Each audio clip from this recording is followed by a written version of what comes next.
loving to camp. I was going to convert my wife to a love of camping.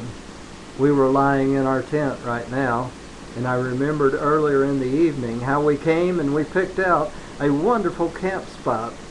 It was on the side of a mountain. Down below us was luscious green grass going down a gentle slope of the hill, and the mountain continued on above us, and not far in the distance there was a little bubbling brook that I knew was going to lull us to sleep, and I could hear that in the background now, even as I thought about the earlier part of the evening.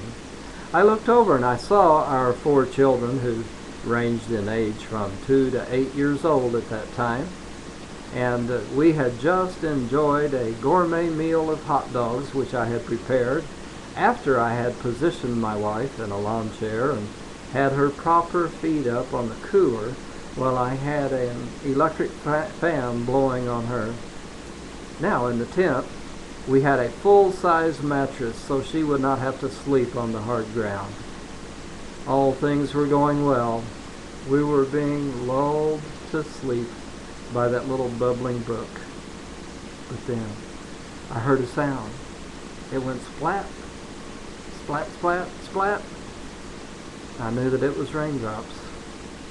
And then I looked up and I saw a little tiny hole in the ceiling of the tent, and water was penetrating through that hole, and it formed a little bulge, and then the bulge broke and the water dripped down on my wife. Not good, I thought. What would I do? I saw the bulge forming again, and I reached up and I touched it with my finger, and I ran my finger down the ceiling of the tent over to the wall, and it formed a watery path, and it worked. I had heard that old trick would take care of things, and it did for just about a minute. And then, not too far away from the wall, things began to drip from that watery path, and then not too far from that was another stream of drips coming down. Now the drips were on me, and before long we had about 5 or 6 streams of drips coming from that path that I had created. And then I looked around and I saw there were more holes in the ceiling of the tent, and my children were curling up so that they could be the least wet they could be. And then I heard thunder. At least it was in the distance.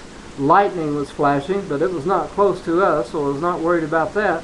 But that bubbling brook that I was so excited about earlier was now making a different sound. It had become a roaring, raging river, and I just pictured us being swooped down the hill by that water that came out of its banks. About 3 o'clock in the morning, I heard a sound. It was the truck door slamming. I looked over, and my wife was no longer in the tent. Now, in all fairness to her, that door really was hard to shut, so I would not accuse her of being mad. But needless to say, I did not convert her to a love of camping, and we spent the next night in a motel. Now we can draw some analogies from a camping experience like that.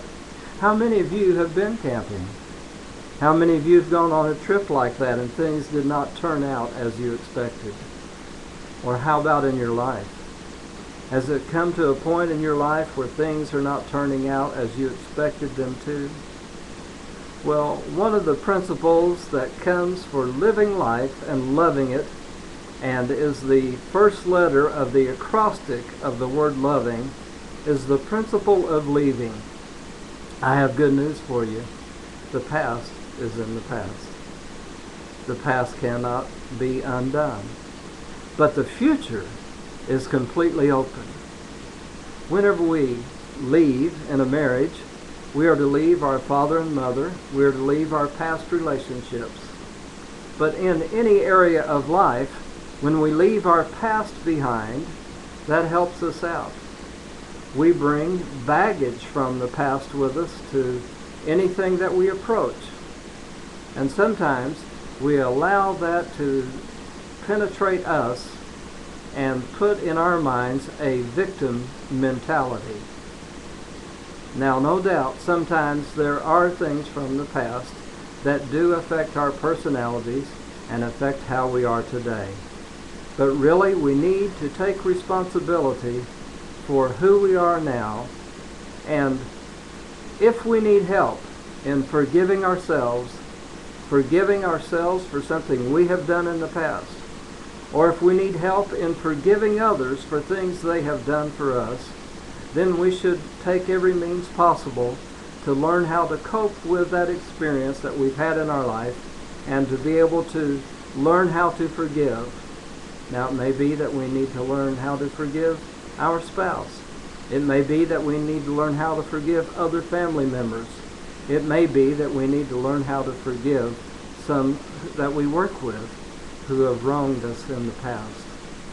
But basically, we need to be involved in the process of leaving the past behind and looking forward with anticipation to the things that tomorrow can bring, can help us to be living our life and loving it.